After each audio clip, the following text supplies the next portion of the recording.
Welcome to my educational channel on finance, banking, risk management, international trade, and other important domains. I am Sudham Ghosh, a global instructor and a premium instructor on Udemy and Allison platforms. I have 10 courses on Udemy, which are very popular with students across 96 countries. In this series, let me take you through my course on Mastering International Trade and Trade Finance for bankers, students of finance, exporters and importers, and trade professionals. One can deep dive into the complex world of international trade and find financing solutions for both importers and the exporters. You can find the complete course link in the description of the video. Please watch the video till the end to fully comprehend the subject. If you find this video useful, please consider to subscribe to my channel, like my video, share it among your community, and also provide valuable comments. So are you ready? Let's start. Hello and welcome to this class. By now, you already know that any importer and exporter has to come across the customs officials and endure their complex and rigorous process. But then, why do we need to know the customs law? Because customs is an integral part of international trade and one must have fundamental knowledge about it. Okay, what are the learning objectives of this class? Let's have a look.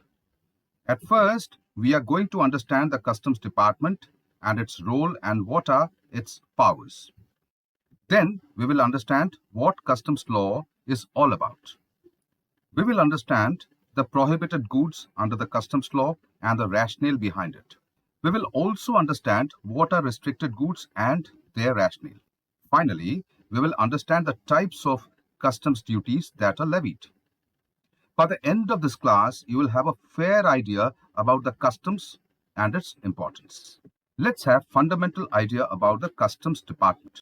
The customs department is an authority or agency in a country responsible for controlling the flow of goods into the country or out of the country, and also controlling tariffs on the goods, including hazardous items, animals, automobiles, and many other items. The customs department has its customs stations present in all points of entry into and out of the country. These customs stations are present at all seaports, all airports of the country, and also at all road borders and checkposts across the country.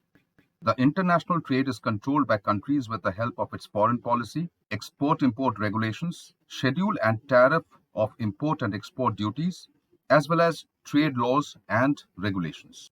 The customs department is vested with quasi-powers similar to the police and work in close coordination with the border security, police, and other security intelligence departments. The customs department has wide powers. The customs officers can impose tariffs and duties on goods entering into the country or going out of the country according to its schedule of export-import tariffs. The customs officers have the power to demand any documents or information that they believe is relevant to their investigation. This includes information about the ownership of goods, the value of goods, and the transportation of goods. They have power to search any person, vehicle, or premises where they have reasonable suspicion that goods which are subject to customs duty are being concealed. They may also seize any goods that they believe are being imported or exported in violation of the law. They also have the power to arrest and prosecute anyone who is suspected of violating customs laws. This includes people who smuggle goods, who import goods without paying the appropriate duty, or who make false or misleading statements to customs officials. And finally, the customs officers can impose penalties and fines for violations of customs laws.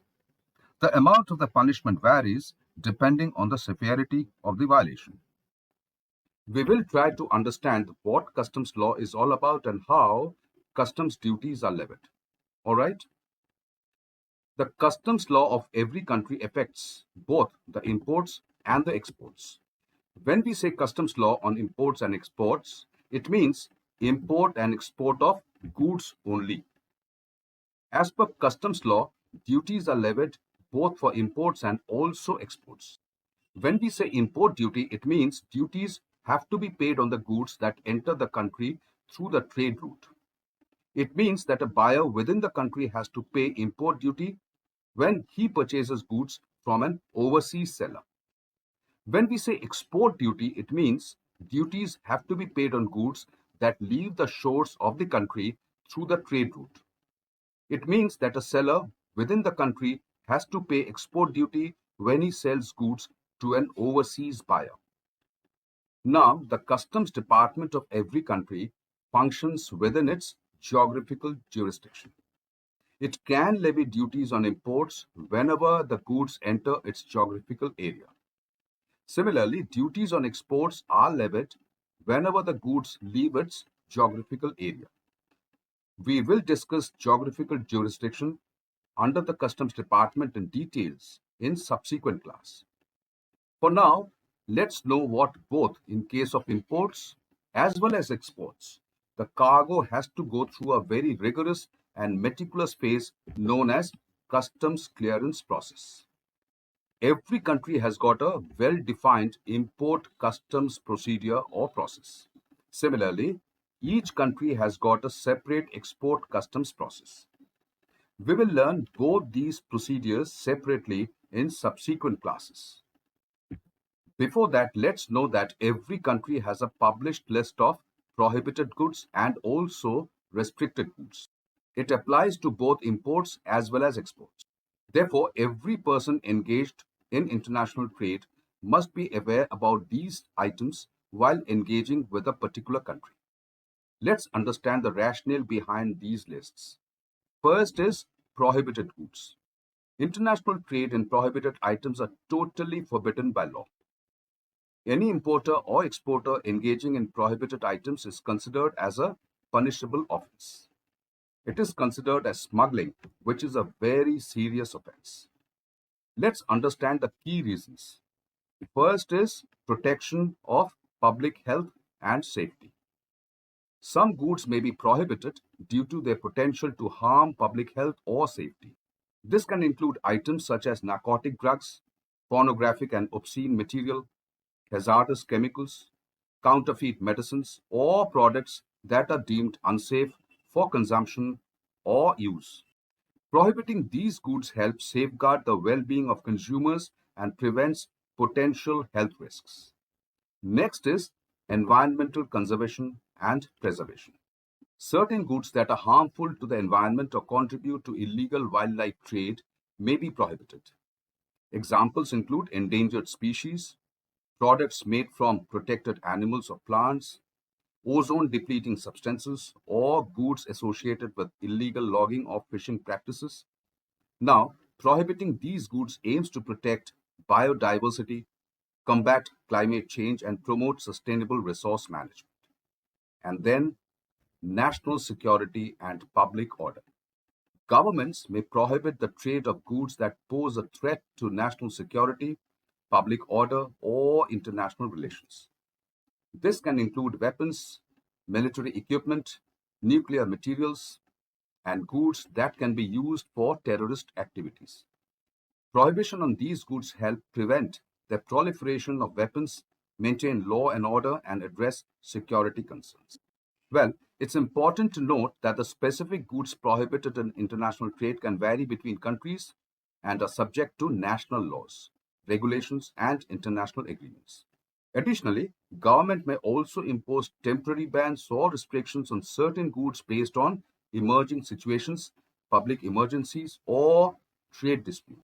Next, let's come to restricted goods. Now, restricted goods does not imply that they cannot be traded. It means certain trade restrictions or trade barriers are imposed by a country based on its foreign trade policy, which may be altered from time to time if necessary. They may also be influenced by international agreements and geopolitical considerations. Let's know the key reasons. First comes protection of domestic industries. Governments may restrict the import of certain goods to protect domestic industries from unfair competition. These restrictions aim to provide a competitive advantage to domestic producers and prevent the flooding of the domestic market with cheaper imports. The restrictions can include quotas, tariffs or other trade barriers on specific goods to limit their importation. Next, preservation of natural resources. Restrictions on certain goods may be implemented to conserve natural resources or protect the environment. This can include limitations on the export of raw materials, endangered species, or products derived from threatened flora and fauna. And finally, sanctions and embargoes. Countries or international bodies may impose trade restrictions such as sanctions or embargoes on specific goods to achieve political, economic, or security objectives. These restrictions are typically imposed to put pressure on certain governments or individuals, deter specific activities, or address concerns related to human rights violations, terrorism, or non-proliferation of weapons. Here too, the specific goods subject to trade restrictions can vary widely between countries and are influenced by national policies, international agreements, and geopolitical considerations. Okay, let's look at the different types of customs duties. Each country has codified customs duties according to its foreign trade policies. We will see some of the duties that are generally in practice. First is basic customs duty. It is imposed on the value of the goods at a specific rate. Now, this duty is fixed at a specified rate of ad valorem basis. Then comes countervailing duty. This duty is imposed by the government when the exporting country is paying the subsidy to the exporters for exporting goods in the domestic market. Due to the subsidy comfort, the exporter has the price advantage in the international market, thus harming domestic industries. In order to protect the domestic industries, an amount equivalent to the subsidy paid to the exporters is levied on the goods in the form of countervailing duty. Then you have anti-dumping duty, where any article imported into any country is less than its normal value in the domestic market. Then the government imposes anti-dumping duty to counterbalance the price advantage of the imported goods. For this, the government calculates the dumping margin or injury margin to calculate the rate of the anti-dumping duty on the article. Then you have the safeguard duty. Now, this duty is imposed in order to make sure that no harm is caused to the domestic industries. It is calculated on the basis of loss suffered by the local industries. And finally, you have the additional duty of customs. This duty is imposed on imported items in order to equalize imports with local taxes like service tax, VAT, GST, and other domestic taxes, which are imposed from time to time. It's a special countervailing duty that is imposed on imported goods. This is done to bring imports on an equal track with the goods produced or manufactured within the country as an initiative to promote fair trade and competitive practices within the country. If you look, all the types of duties other than the basic customs duty are in the nature of import duties, and they are imposed to protect the domestic industries. If you see, some countries, especially China, has the policy of providing subsidies and other incentives to its manufacturers with the single aim of cutting on their costs and exporting cheap products to other countries. Most of the countries, therefore, impose customs duties on Chinese products to offset the price advantage. To take an example, in India, let's broadly see the taxes paid on imports into India. The Indian government imposes different customs duties at different rates to boost its revenue. Additionally, the importers have to pay GST on the article that land in their country. On the other hand, in case of exports, they adopt a different policy in order to boost exports and have high foreign exchange reserves. The Indian government has a nil export duty policy on goods exported from India. Presently, they are also exempt from paying GST. Moreover, the government provides incentives and subsidies to Indian exporters to grow globally.